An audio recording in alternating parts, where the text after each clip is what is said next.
আমার প্রশ্নটা হচ্ছে শাহানা আপু আর মোহনা আপুর কাছে, যেহেতু আমিও এই হলের একজন শিক্ষার্থী প্লাস আমি এজিএস পদপ্রার্থী।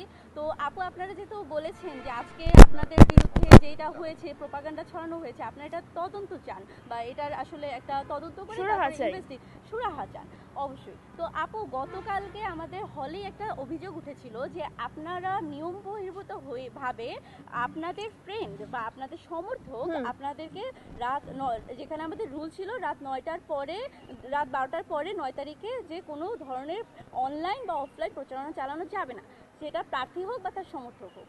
এখন আপনাদের দুইজনেরই আমি কোয়েশ্চেন শেষ করি।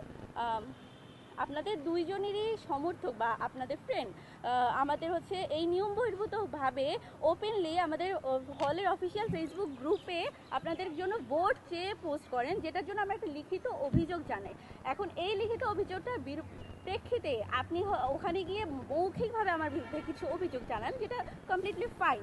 সেখানে আমার এটা ছিল যে আমি চেয়েছিলাম যে এখানে যেন একটা সুষ্ঠু ইনভেস্টিগেশন হয়, অ্যান্ড এখানে যদি আমি বা আপুরা বা যে কেউ হোক, যে যদি কেউ নিয়ম ভঙ্গ করে থাকে অবশ্যই তাকে নিয়ম অনুযায়ী তার শাস্তির ব্যবস্থা করা হোক।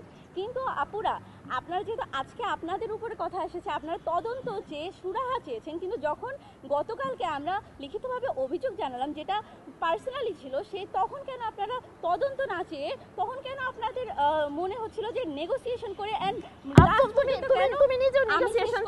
আমি শেষ করি লাস্ট পর্যন্ত কেন, যতক্ষণ না আমি বলছিলাম যে না আমি নেগোসিয়েশনে যাব না, সেখানে আমাকে কেন তাহলে সবাই মিলে মেন্টালি প্রেশারাইজ করে কেন আমার কাছে মৌখিকভাবে বলে দেওয়া হলো,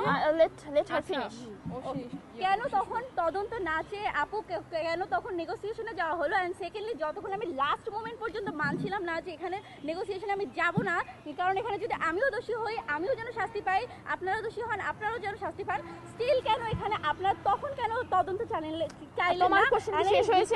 এন্ড এই হিপোক্রিসিটা কেন আসে যে আজকে তোমার প্রশ্নটা একটু প্লিজ দ্রুত শেষ করো, আমরা তো শুরু করব। আমি বলছি প্রথমত আমি নিজে ফেসবুক পোস্ট করিনি।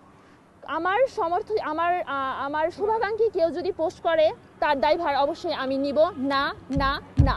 কারণ এই পর্যন্ত আপনারা যদি ফেসবুক ঘেটে দেখবেন প্রচুর এরকম নির্বাচনী প্রচারণা করা হয়েছে, কিন্তু সেটা অনলাইনে, কেউ অফলাইনে করেনি। আর সেকেন্ডলি যেটা বলবো, উনি যে অভিযোগটা করেছে সেটা উনি আমাকে বা আমার ফ্রেন্ডকে প্রশ্নবিদ্ধ করছে, কিন্তু আমরা নিজেরা তো আপনি অভিযোগ করতে পারতেন যদি পোস্টটা আমরা নিজেরা করতাম। যদি আমার সমর্থিত কেউ যদি পোস্ট করে তার ভাই আমি নিব না। সেকেন্ড, আমি আমার কথা শেষ করি। আর আর আর আপনি আপনার যেটা দোষ ছিল,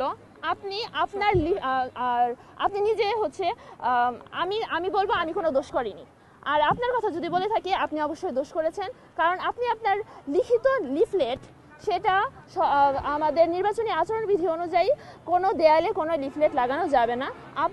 আমি আমার দরজার সামনে একটি লিফলেট পেয়েছি, আপনি স্কচ টেপ দিয়ে লাগাই আসছেন, যেটা নির্বাচনী আচরণ বহির্ভূত।